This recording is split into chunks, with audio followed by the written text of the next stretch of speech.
Do you want to know? Well, I've been thinking about you. And Hello students, welcome to Lakshya Academy Abohar. My name is Mohit Garg. I welcome you all the online lecture. Our lecture of today is number 6, which is from the chapter 6, application of derivative of class 12. So let's start students our lecture today. See student, today we are going to discuss the content in this lecture. They will study in this lecture. Firstly, I will discuss the meaning of strictly increasing, strictly decreasing, increasing and decreasing function. And साथ साथ हम देखेंगे examples of strictly increasing, strictly decreasing, increasing and decreasing function. So this is our entire content of today which we will do in this video. Okay students, so let's start students our lecture today. Firstly student, I will discuss the meaning of strictly increasing, strictly decreasing, increasing and decreasing function. देखिए बेटे क्या कहता है, कहते हैं let I be an open interval contained in the domain of a real valued function of f. f means function, then f is set to be. तो first part क्या कहता है, इंक्रीजिंग कब होगा function, increasing on I if x1 less then x2. अगर आपके function given दिया हो कि x1 लेस देन x2 इन आई, ठीक है बेटे, तो अगर आप ये लेके चलो और ये चीज प्रूव कर दो कि f of x1 less than equal to f of x2 के, अगर आप x1 लेस देन x2 लेके चलते हो और ये चीज प्रूव कर देते हो कि f of x1 less than equal to f of x2 है, तो जो फंक्शन होगा आपके पास वो क्या होगा, इंक्रीजिंग फंक्शन होगा for all x1, x2 belongs to i मतलब इंटीजर. ठीक है बेटे. कहता है सेकंड पार्ट स्ट्रिक्टली इंक्रीजिंग क्या होगा कि आप फंक्शन तो ये लेके चलो x1 less then x2, function ये लेके चलो और प्रूव कर दो कि f of x1 less then f of x2 है. ओनली फॉर लेस देन अगर आप दिखाते हो तो स्ट्रिक्टली इंक्रीजिंग होगा, अगर लेस देन इक्वल टू दिखाते हो तो आपके पास फंक्शन क्या होगा, इंक्रीजिंग फंक्शन होगा. डिक्रीजिंग में क्या होगा बेटे कि x1 लेस देन x2 लेके चलो और आप ग्रेटर देन इक्वल टू में दिखाते हो कि f of x1 greater than equal to f of x2 है, तो फंक्शन क्या होगा, डिक्रीजिंग. स्ट्रिक्टली डिक्रीजिंग में क्या होता है, ओनली फॉर ग्रेटर देन हो आपके पास, तो फंक्शन क्या होता है, डिक्रीजिंग, स्ट्रिक्टली डिक्रीजिंग फंक्शन होता है कि आप ये वाला फंक्शन लेके चलो x1 लेस देन x2 और आप ये अगर शो कर देते हो कि जो function f of x1 greater then f of x2 हो जाता है, तो फंक्शन क्या होगा, वो स्ट्रिक्टली डिक्रीजिंग फंक्शन होगा और x1, x2 बिलोंग्स करते हैं यहाँ पे i के अंदर. तो ये थे कुछ फार्मूले जो मैंने डिस्कस किए और इसका एक मेथड हो रहा है डेरिवेटिव के अकॉर्डिंग, वो भी मैं आपको बताऊंगा. पहले इसके अकॉर्डिंग हम एक पढ़ते हैं, फार्मूले के अकॉर्डिंग हम क्वेश्चन को कैसे सोल्व करते हैं. तो आइए आप फिगर के अकॉर्डिंग आपको बताता हूँ इनका मीनिंग क्या होता है. तो देखिए firstly graphical representation of such function is given below. पहला आपके पास है इंक्रीजिंग फंक्शन. इंक्रीजिंग फंक्शन देखो क्या होता है, ये आपके पास ग्राफ होता है. इंक्रीजिंग फंक्शन का मतलब होता है कि पहले मान लो ये फंक्शन आपके पास, यहाँ से आप स्टार्ट करते हो, फंक्शन बढ़ रहा है, फिर रुक गया, फिर ये वो कुछ टाइम के लिए उतना ही है, फिर क्या कहता है, फिर वो बढ़ गया, मतलब रुक गया, फिर बढ़ गया, रुक गया, फिर बढ़ गया. मतलब जब आपके पास ये ऐसे सिस्टम बने कि फंक्शन बढ़ रहा है, रुक जाता है, फिर बढ़ जाता है, फिर रुक जाता है, फिर बढ़ जाता है, तो ये फंक्शन क्या होता है, इंक्रीजिंग फंक्शन. स्ट्रिक्टली इंक्रीजिंग में क्या होता है कि फंक्शन जो है वो रुकता नहीं है, मीन्स वो बढ़ता ही बढ़ता जाता है. मीन्स ये इसके अंदर कोई भी ब्रेक नहीं आएगी. यहाँ पे देखो ब्रेक आया थी, ये ब्रेक है, ये ब्रेक है, ये ब्रेक है, ये ब्रेक है. जिसमें नो ब्रेक हो तो फंक्शन क्या होता है, स्ट्रिक्टली इंक्रीजिंग फंक्शन. देखो ये बढ़ता ही जा रहा है, यहाँ से स्टार्ट हो रहा है, बढ़ते ही बढ़ता बढ़ता बढ़ता बढ़ता बढ़ता जा रहा है, यहाँ पे कोई भी ब्रेक नहीं है, तो उसको बोलते हैं स्ट्रिक्टली इंक्रीजिंग फंक्शन. इसमें कोई नो ब्रेक है, कोई भी ब्रेक ना हो, मतलब ये फंक्शन जो है बढ़ता ही जा रहा है, इसकी वैल्यू जो है बढ़ती जाएगी, इसकी कम नहीं होगी ना रुकेगी फंक्शन. तो फंक्शन क्या होता है, वो स्ट्रिक्टली इंक्रीजिंग फंक्शन. डिक्रीजिंग में क्या होगा, फंक्शन घटेगा. जैसे डिक्रीजिंग फंक्शन ही है कि फंक्शन यहाँ से स्टार्ट हुआ, कम हुआ, रुक गया, फिर कम हुआ, फिर रुक गया, फिर कम हुआ. ठीक है बेटे, तो ये फंक्शन होता है डिक्रीजिंग फंक्शन. इसके अंदर क्या होता है, ब्रेक लग जाती है. तो स्ट्रिक्टली डिक्रीजिंग में क्या होगा, नो ब्रेक, मींस ये घटता ही जाएगा फंक्शन, यहाँ स्टार्ट हो रहा है, घटता ही घटता घटता घटता जा रहा है, तो इसको बोलते हैं हम strictly decreasing function. Means no break, जिसमें ब्रेक लग जाती है वो डिक्रीजिंग, जिसमें नो ब्रेक हो वो स्ट्रिक्टली डिक्रीजिंग फंक्शन. अगर कम हो रहा है तो डिक्रीजिंग, अगर बढ़ रहा है तो इंक्रीजिंग. ठीक है बेटे. तो नेक्स्ट आपके पास नाइदर इंक्रीजिंग नो डिक्रीजिंग. देखो फंक्शन यहाँ पे क्या है, बढ़ रहा है, ठीक है बेटे, फिर घट रहा है, फिर घटा, फिर यहाँ से बढ़ गया, फिर घट गया, फिर बढ़ गया, फिर घट गया, फिर बढ़ गया. ठीक है बेटे. तो ये जो फंक्शन होता है देखो यहाँ से होगा इंक्रीजिंग, फिर यहाँ पे फिर हो गया, फिर यहाँ से कम हो रहा है, ये हो गया डिक्रीजिंग, फिर बढ़ गया, फिर इंक्रीजिंग, फिर यहाँ से कम होगा, फिर क्या होगा, डिक्रीजिंग. इस तरीके से क्या होता है, ये फंक्शन ना तो इंक्रीजिंग फंक्शन हो गया ना तो डिक्रीजिंग फंक्शन हो गया. इसे बोलते हैं neither increasing no decreasing function. Okay बेटे. तो आइए अब देखिए इसकी एग्जांपल कराता हूं. Firstly I will discuss example number 1. कहता है show that the function f of x. आपको एक फंक्शन गिवन दिया हुआ है 2x + 3 और आपने शो करना है इस strictly increasing function on r. कहते हैं ये जो फंक्शन है वो स्ट्रिक्टली इंक्रीजिंग होना चाहिए. तो मैं फार्मूले के अकॉर्डिंग कराता हूं. ये आपके पास फार्मूला था, देखो कि आपने स्ट्रिक्टली इंक्रीजिंग फंक्शन दिखाना है कि x1 लेस देन x2 लेके चलो और ये फंक्शन दिखा दो कि f of x1 less then f of x2 है, तो फंक्शन क्या होता है, स्ट्रिक्टली इंक्रीजिंग फंक्शन होता है। तो देखो मैं ये वाला फंक्शन यूज करता हूं कि लेट कर लेते हैं कि x1 को x2 जो है बिलोंग करते हैं R के अंदर, एंड लेट x1 जो है लेस देन x2 लेके चलते हैं। ये फंक्शन हम लेके चलोगे कि x1 लेस देन x2, ठीक है बेटे। तो now x1 less then x2 लेके चलेंगे और फंक्शन आपके पास क्या है 2x प्लस 3, जो फंक्शन आपके पास गिवन दिया हुआ है वो फंक्शन हम यहाँ करेंगे, इधर बनाएंगे। तो पहले देखो x के साथ क्या है 2 है, तो मैंने क्या किया इस फंक्शन को पहले 2 से मल्टीप्लाई कर दिया, तो 2 से मल्टीप्लाई करेंगे 2x1 और एंड 2x2। अब इधर क्या है प्लस 3, अब दोनों तरफ ऐड कर देंगे प्लस 3, तो ये बनेगा 2x plus 3 and 2x plus 3। Okay बेटे, तो आप देखिए ये जो फंक्शन था 2x प्लस 3 वो f ऑफ x के इक्वल था। अब इधर फंक्शन बना 2x1 प्लस 3, तो इसका फंक्शन का मतलब क्या हो गया, ये f ऑफ x1 हो गया, और ये जो फंक्शन है 2x2 इसका मतलब हो गया f ऑफ x2। मींस आप फंक्शन लेके चले थे x1 लेस देन x2 और आपने शो कर दिया ये जो फंक्शन है f of x1 less then f of x2 के है, तो फंक्शन क्या हो गया कि therefore function f is strictly increasing in function on r। ये हमने शो करना था कि स्ट्रिक्टली इंक्रीजिंग फंक्शन होना चाहिए, ठीक है बेटे। ये तो था फार्मूला के अकॉर्डिंग जो आपने मेरे साथ डिस्कस किया। आइए मैं आपको इस मेथड को स्ट्रिक्टली डिक्रीजिंग जो इंक्रीजिंग फंक्शन है, आप इसको डेरिवेटिव के अकॉर्डिंग भी आप इसको सोल्व कर सकते हो।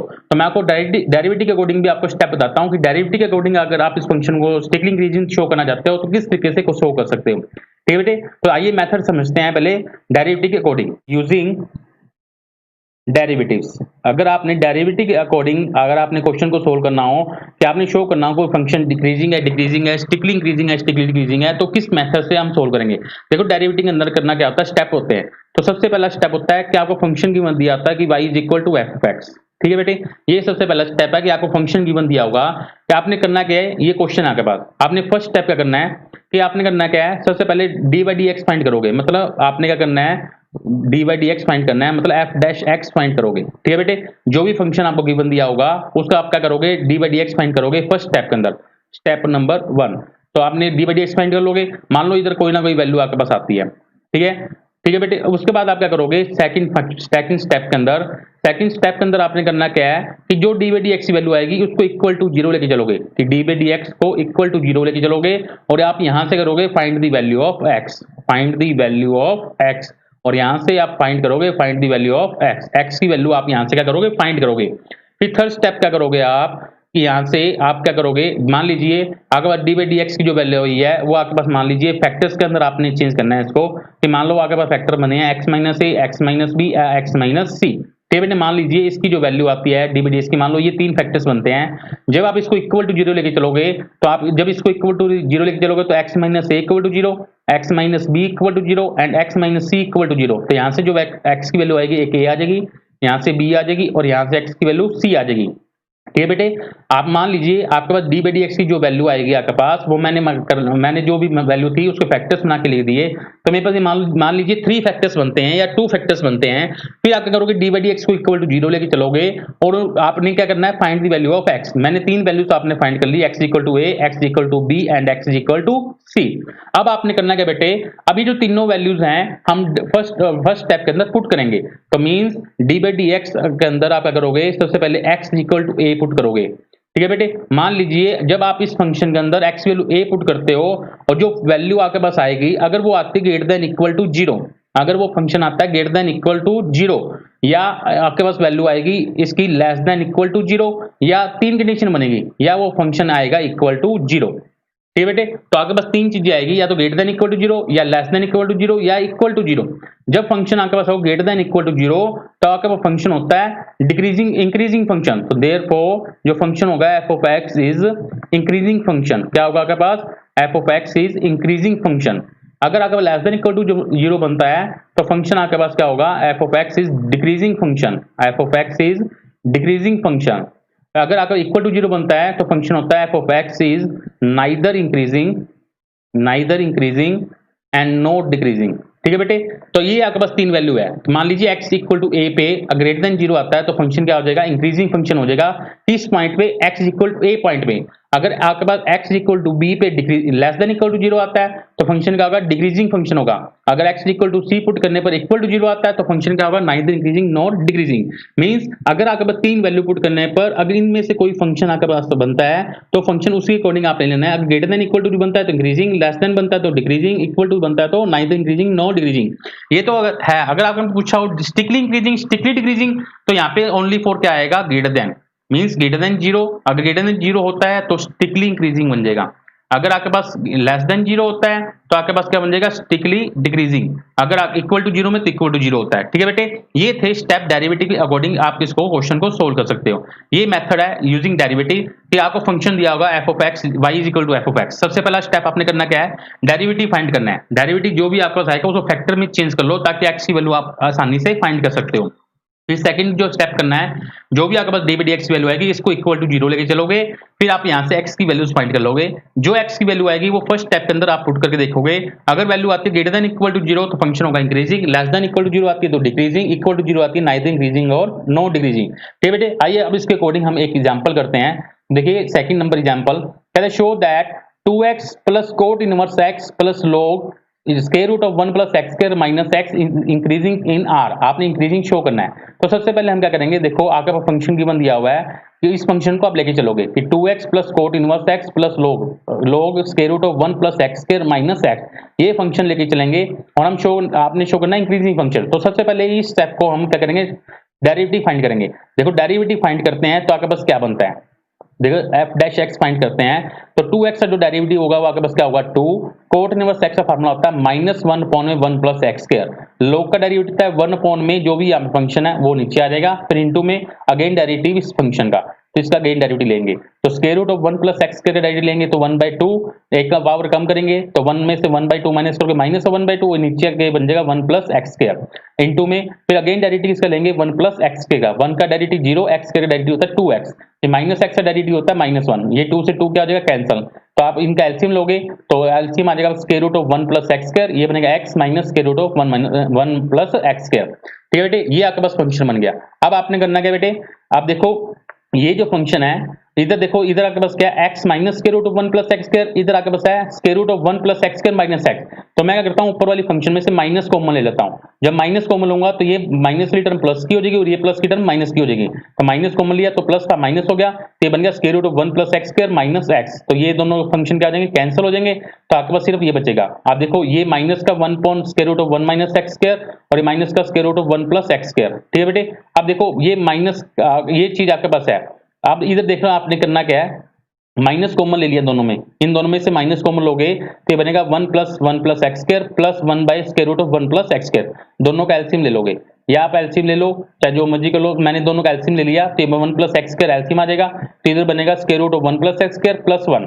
देखो बेटे ये जो फंक्शन है इसकी जो वैल्यू आएगी 2 में से कुछ माइनस कर रहे हैं तो फिर फंक्शन क्या होगा, 2 में से कुछ माइनस कर रहा है, 0 से बड़ा भी हो सकता है और 0 के इक्वल भी हो सकता है। मतलब मान लीजिए x की कोई वैल्यू हो तो वो इसके इक्वल 0 भी हो सकती है और 0 के बड़ी भी हो सकती है। ठीक है बेटे, बिकॉज ये जो फंक्शन है 1 plus square root of 1 plus x square upon 1 plus x square, इसकी जो वैल्यू होगी लेस देन इक्वल टू 2 होगी, या 2 से छोटी होगी या 2 के इक्वल भी हो सकती है।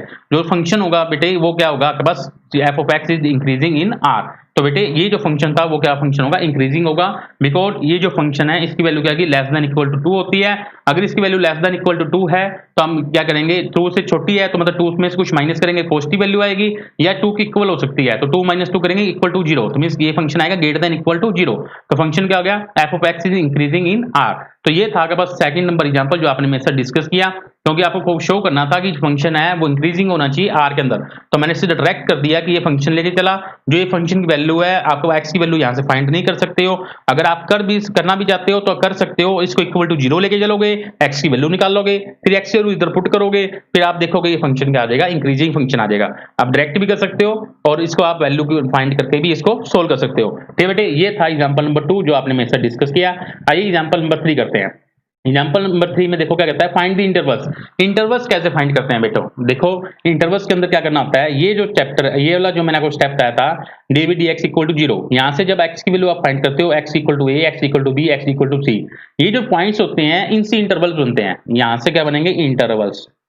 इन पॉइंट से आपके पास क्या बनेंगे, इंटरवल्स पॉइंट बनेंगे। ये जो भी पॉइंट्स आपके पास x की वैल्यू आएगी, इससे आपके पास इंटरवल्स पॉइंट पे करोगे। इंटरवल्स कैसे फाइंड करते हैं, देखिए बेटा एग्जांपल नंबर 3, एग्जांपल नंबर 3 देखो कहता है find the intervals in which the function f of x equal to x minus 1 x minus 2 का square is increasing and decreasing. अब देखो आपको फंक्शन गिवन दिया हुआ है, इंटरवल्स आपने फाइंड करने हैं। इंटरवल्स को आप इस तरीके से लिखते हो ऐसे x, y की फॉर्म के अंदर, या आप इसको ऐसे लिखते हो। यहाँ के बाद चार तरह के इंटरवल्स होते हैं x, y, और ये वाला फंक्शन होता है x, y। ठीक है बेटे, ये आपके पास चार फंक्शन होते हैं, ये ओपन इंटरवल, ये close interval, semi open close interval और सेमी क्लोज ओपन इंटरवल। इन चारों के अंदर आपने लिखना होता है। देखो बेटे इसको किस तरीके से सोल्व करते हैं, फंक्शन आपको गिवन दिया हुआ है, सबसे पहले f डैश x फाइंड करते हैं। तो इस फंक्शन को मैं u मान लेता हूँ, इस फंक्शन को मैं v मान लेता हूँ। u ऐसे कैसे, v का डेरिवेटिव, तो पावर आगे एक पावर कम, फिर गेन डेरिवेटिव x माइनस 2 का होता है 1, ये प्लस b ऐसे कैसे, इसका डेरिवेटिव करेंगे, x का डेरिवेटिव होता है 1 माइनस 1 का होता है 0। तो ये आपके पास आ गया। अब देखो ये इसको मल्टीप्लाई करेंगे, ये बनेगा 2x minus 1 x minus 2 plus x minus 2 का होल स्क्वायर। इन दोनों फंक्शन में से x माइनस 2 कॉमन आ रहा है, तो x माइनस 2 कॉमन लिया, इधर बचा आपके पास 2x माइनस 2, इधर बचा x माइनस 2। इसको सोल्व करोगे 2x plus x 3x minus 2 आपके पास बनेगा माइनस का 4। ये आपके पास दो फैक्टर बन गए। अब क्या करेंगे, इसको इक्वल टू 0 लेके चलेंगे, इक्वल टू 0 लेके चलोगे कि f dash x equal to 0। तो यहाँ के पास x की दो वैल्यू बनेगी, x minus 2 equal to 0 means x equal to 2 and 3x minus 4 equal to 0 करोगे तो x की वैल्यू आएगी 4/3 मीन्स 1.3। अब आपने इंटरवल बनाना है। इंटरवल देखो कैसे बनेगा, ये लाइन आपके पास माइनस इन्फिनिटी से इन्फिनिटी के बीच में, तो आपके पास दो वैल्यू है, एक 2 है और एक 1.3 है। तो सबसे पहले आप छोटी वैल्यू लेते हैं, मान लेते हैं ये वाला पॉइंट ले लिया मैंने 4/3 और ये वाला पॉइंट ले लिया मैंने 2। आपके पास तीन इंटरवल बनेंगे, एक इंटरवल बनेगा माइनस इन्फिनिटी टू 4/3 और एक इंटरवल बनेगा 4/3 से 2 और एक बनेगा 2 से इन्फिनिटी। तीन आपके पास इंटरवल बन गए। इन तीनों इंटरवल्स में आप देखोगे कि फंक्शन इंक्रीजिंग बनता है या डिक्रीजिंग फंक्शन बनता है। तो ये आपके पास फंक्शन का डेरिवेटिव f डैश x इसके इक्वल था x माइनस 2 और 3x माइनस 4। तो आप क्या करते हैं, थर्ड स्टेप करते होते हैं, जो भी आपके पास x इंटरवल्स है पहले लेके चलते हैं इंटरवल्स माइनस इन्फिनिटी से 4/3। पहला इंटरवल है माइनस इन्फिनिटी से 4/3, तो ये लेके चला एट माइनस इन्फिनिटी से 4/3। एफ डैश एक्स के अंदर इसमें से कोई भी वैल्यू पुट सकते हो, माइनस इन्फिनिटी से 4/3 के बीच की कोई भी वैल्यू लो। मान लीजिए मैं वैल्यू लेता हूँ 1, अगर मैं वैल्यू लेता हूँ 1 इन दोनों के बीच की, क्योंकि 4/3 मतलब होता है 1.3, तो 1 इसके बीच में आता है माइनस इन्फिनिटी से 4/3 के बीच में। अब इसमें पुट करके देखो, आपने सोल्व नहीं करना, सिर्फ आपने प्लस और माइनस का सिंबल देखना है। जब मैं इसमें 1 पुट करूंगा तो 1 माइनस 2 बनेगा माइनस का 1, मतलब नेगेटिव टर्म, ये आपके पास बन गया नेगेटिव। फिर इसमें पुट करूंगा 3 माइनस 4 बनेगा माइनस का 1, मतलब ये भी फंक्शन बन गया नेगेटिव।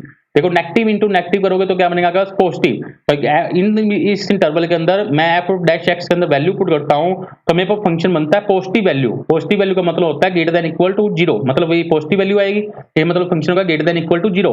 तो greater than equal to 0 function होता है तो एफ ऑफ एक्स क्या होता है, इंक्रीजिंग फंक्शन होता है अगर in the interval of minus infinity से 4/3। ठीक है बेटे, 4/3। अब ग्रेटर देन इक्वल टू लेना है तो यहाँ पे आपके पास क्लोज ब्रैकेट आएगी। ठीक है बेटे, यहाँ पे आपके पास कौन सी ब्रैकेट आएगी, क्लोज ब्रैकेट आएगी। माइनस इन्फिनिटी के साथ हमेशा क्या आती है, ओपन ब्रैकेट आती है, और 4/3 के साथ क्लोज ब्रैकेट आएगी, क्योंकि यहाँ पे ग्रेटर देन इक्वल टू है, अपने इंक्रीजिंग फंक्शन दिखाना है। सिकलिंग रीजन दिखाते तो ओनली ग्रेटर देन 0 लेते और यहाँ पे ओपन ब्रैकेट लगा देते। अब फंक्शन लेके चलते हैं इंटरवल 4/3 से 2 के बीच में। अगर आप 4/3 से 2 के बीच में कोई भी वैल्यू लेके चलो, मैं लेता हूँ 1.5। अगर मैं 1.52 ये वाला इंटरवल लेके चलता हूँ, इनमें से कोई भी वैल्यू लेके चलो, मैं लेके चलता हूँ इसमें से 1.5 वैल्यू लेके चलता हूँ, और एफ डैश एक्स के अंदर इधर पुट करके देखो वैल्यू को 1.5 माइनस 2, 1.5 माइनस 2 करोगे तो माइनस का ये टर्म आ गई नेगेटिव। फिर इधर पुट करेंगे तो आपके पास बनेगा 1.5 को 3 से मल्टीप्लाई करोगे 4.5, 4.5 माइनस 4 मतलब ये टर्म बनेगी पॉजिटिव, तो ये इधर आपके पास आ गया positive. Negative into positive negative terms बनेगी, मतलब इस इंटरवल में से कोई भी अगर वैल्यू लेते हो तो फंक्शन क्या बनेगा आपके पास, नेगेटिव वैल्यू बनेगी, मतलब less than equal to 0। It's means fact of x function क्या हो जाएगा, डिक्रीजिंग हो जाएगा एट द इंटरवल ऑफ इस के अंदर क्या 4/3 से 2 के बीच में। लेस देन इक्वल टू है तो ग्रेटर देन आपने क्या लेना है, क्लोज ब्रैकेट लेनी है। फिर आपके पास थर्ड आपके पास इंटरवल बनता है 2 से इन्फिनिटी। अब ये लास्ट आपके पास बनता है 2 से इन्फिनिटी। 2 से इन्फिनिटी के बीच आप लेके चलोगे और इसके अंदर वैल्यू पुट करोगे एफ डैश एक्स के अंदर, एफ डैश एक्स के अंदर ही वैल्यू पुट करनी है। अब देखो 2 से इन्फिनिटी के बीच में वैल्यू ले लेते हैं 3। जब 3 लोगे तो 3 माइनस 2 ये फंक्शन बना पॉजिटिव, इधर लगोगे तो ये फंक्शन बनेगा पॉजिटिव। ठीक बेटे, तो पॉजिटिव इंटू पॉजिटिव तो फंक्शन बना पॉजिटिव, मतलब ग्रेटर देन इक्वल टू 0, तो ग्रेटर देन इक्वल टू 0 तो फंक्शन का बनेगा इंक्रीजिंग, कौन से इंटरवल पे, 2 से इन्फिनिटी के बीच में। 2 के साथ तो आपके पास आएगी क्लोज ब्रैकेट, और इन्फिनिटी के साथ हमेशा क्या आती है, ओपन ब्रैकेट। तो ये आपके पास क्या देगा आंसर। तो आपने इंटरवल्स फाइंड करने थे, फाइंड द इंटरवल्स, तो आपके पास इंटरवल्स का आंसर आ गया। एक तो आपके पास आ गया है इंटरवल्स का आंसर माइनस इन्फिनिटी से 4/3 एंड आपके पास एक दूसरा आंसर आ गया 4/c से 2 और 2 से इन्फिनिटी। इन ब्रैकेट्स का बहुत फर्क पड़ेगा ओपन और क्लोज ब्रैकेट का, कि कहाँ पे ओपन आनी कहाँ पे क्लोज आनी है। ठीक है बेटे, तो जब भी आपने दिखाना हो इंक्रीजिंग और डिक्रीजिंग दिखाना है तो यहाँ पे ग्रेटर देन इक्वल टू 0 लेके चलोगे। अगर आपने पूछा स्ट्रिक्टली इंक्रीजिंग स्ट्रिक्टली डिक्रीजिंग तो यहाँ पे ओनली फॉर ग्रेटर देन लेके चलोगे। बस इतना ही फर्क है इन दोनों के अंदर, डेरिवेटिव से अकॉर्डिंग आपने क्वेश्चन को सोल्व करना है। तो आइए लास्ट क्वेश्चन करते हैं। मोस्ट इंपोर्टेंट क्वेश्चन है ये वाला।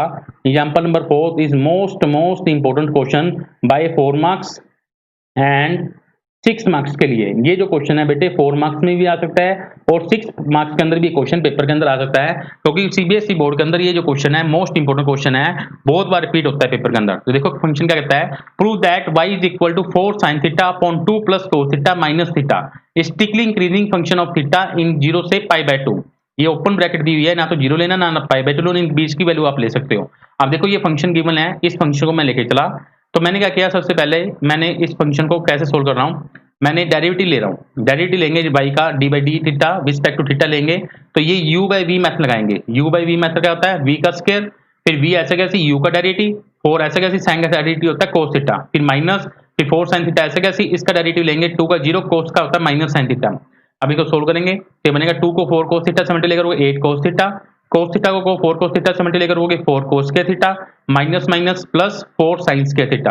आपके पास ये टर्म बनी, फिर हम इसका क्या लेंगे एलसीएम लोगे या ऐसे बाद में लेते हैं, या एलसीएम ले जाते हो तो ले लो। अब देखो ये जो फंक्शन था इन दोनों में से 4 कॉमन आ रहा था, मैंने पहले क्या किया 4 कॉमन ले लिया, ये मैंने cos square theta plus sin square theta, इसकी जो वैल्यू होती है वो आपके पास क्या होती है 1। ठीक है बेटे, इसकी जो वैल्यू होती है आपके पास क्या होती है 1। ठीक है बेटे, और इनका एलसीएम लोगे तो एलसीएम आएगा 2 प्लस cos थीटा का होल स्क्वायर, इधर आपके पास आएगा 2 प्लस cos थीटा का होल स्क्वायर। अब a प्लस b का होल स्क्वायर फॉर्म लगाएंगे, a स्क्वायर 2 का स्क्वायर होता है 4 cos स्क्वायर का square theta minus 2 into ab, तो 2 इंटू 2 4 cos थीटा, 4 से 4 क्या आ जाएगा कैंसल, तो आपके पास बना 8 cos theta minus 4 cos theta, 8 cos theta minus 4 cos theta कितना था 4 cos थीटा, इधर आ गया उसके माइनस का cos स्क्वायर थीटा, इन दोनों में से cos थीटा कॉमन आ रहा है। अब 4 माइनस cos थीटा अपॉन में 2 प्लस cos थीटा का होल स्क्वायर। अब देखो आपके फंक्शन क्या दिया हुआ है, स्ट्रिक्टली इंक्रीजिंग फंक्शन गिवन दिया हुआ है। देखो कहता है ये जो फंक्शन है स्ट्रिक्टली इंक्रीजिंग फंक्शन है और आपने शो करना है इस इंटरवल के अंदर होना चाहिए। स्ट्रिक्टली इंक्रीजिंग फंक्शन है तो स्ट्रिक्टली इंक्रीजिंग फंक्शन का मतलब होता है dy बाई थीटा की जो वैल्यू होनी चाहिए वो ग्रेटर देन 0 आनी चाहिए। स्ट्रिक्टली इंक्रीजिंग है मतलब ग्रेटर देन 0 आनी चाहिए, तो मतलब ये जो फंक्शन है वो ग्रेटर देन 0 होगा। अब देखो इधर वैल्यू, अब ये जो फंक्शन है ग्रेटर देन 0 होना चाहिए, इसका मतलब हो गया कि 4 minus cos theta greater than 0 होगा, क्योंकि देखो cos थीटा की जो वैल्यू होती है रेंज जो होती है -1 to 1 के बीच में होती है, मींस -1 to 1 के बीच में लेते हैं तो 4 में से माइनस करोगे तो मतलब उसकी पॉजिटिव वैल्यू आएगी। मतलब ये वाला जो फैक्टर है 4 माइनस cos थीटा उसकी जो वैल्यू आएगी वो पॉजिटिव आएगी। और ये जो स्क्वायर वाली टर्म होती है चाहे माइनस में आए चाहे प्लस में टर्म आए, तो अगर स्क्वायर करोगे तो वही फंक्शन क्या होता है पॉजिटिव वैल्यू बनेगी। मतलब 4 minus cos theta greater than 0 है, 2 प्लस cos थीटा का होल स्क्वायर ग्रेटर देन 0 है। अगर ये दोनों फंक्शन ग्रेटर देन 0 है तो इसमें cos थीटा क्या होगा ग्रेटर देन 0 होगा, ये दोनों ग्रेटर देन 0 है तो मतलब ये फंक्शन खाली बच गया, तो इसका मतलब होगा ये फंक्शन भी क्या होगा ग्रेटर देन 0 हो गया, क्योंकि बिकॉज cos n पाई की जो वैल्यू होती है -1 की पावर n होती है। cos n पाई की वैल्यू क्या होती है -1 की पावर n। कहता है कि cos थीटा ग्रेटर देन 0 हो गया, इसका cos थीटा ग्रेटर देन 0 कब होता है, देखो ग्रेटर देन 0 कब होगा जब उसकी वैल्यू क्या आएगी 0 से π/2 के बीच में होगी, क्योंकि 0 से π/2 के बीच के अंदर यही वैल्यू जो होती है वो पॉजिटिव वैल्यू होती है, क्योंकि आप ले रहे हो cos π/3 cos π/3 cos π/4 cos π/6 cos π/2, क्योंकि इनकी वैल्यू आपके पास पॉजिटिव होती है। अगर आप 90 डिग्री से बड़ी वैल्यू लोगे वो नेगेटिव वैल्यू चलती रहेगी। ठीक है बेटे, क्योंकि वो सेकंड क्वार्टर में लाई करेगा। फिर थीटा बिलोंग ये ग्रेटर देन 0 कब होगा जब थीटा की वैल्यू आएगी 0 से π/2 के बीच में होगी। अगर 0 से π/2 के बीच में होगी तब ये फंक्शन क्या होगा, ये स्ट्रिक्टली इंक्रीजिंग फंक्शन होगा। यही हमने शो करना था कि जो फंक्शन है इस इंटरवल के अंदर इंक्रीजिंग होना चाहिए स्ट्रिक्टली, इस तरीके से आपने क्वेश्चन को सोल्व करना है। ठीक है बेटे, ये था आपके पास मोस्ट इंपोर्टेंट एग्जांपल जो आपने मेरे साथ डिस्कस किया, एग्जांपल नंबर 4। अब इसके आगे की जो नेक्स्ट एग्जांपल है एग्जांपल नंबर 5 हम कल के लेक्चर के अंदर डिस्कस करेंगे। बिल्कुल सेम एग्जांपल है, नेक्स्ट इसकी बिल्कुल सेम इसी तरीके से आपने क्वेश्चन को सोल्व करना है। वो भी क्वेश्चन पेपर के अंदर बहुत बार रिपीट होता है 4 मार्क्स और 6 मार्क्स के लिए, वो हम कल के लेक्चर के अंदर इस क्वेश्चन को करेंगे। ओके स्टूडेंट, ये था most important example number 4। Okay student, अगर आपको मेरे लेक्चर पसंद आया हो स्टूडेंट तो प्लीज लेक्चर को आप प्लीज लाइक कीजिए, शेयर कीजिए एंड कमेंट कीजिए। Thanks for watching my video student, thank you, have a nice day.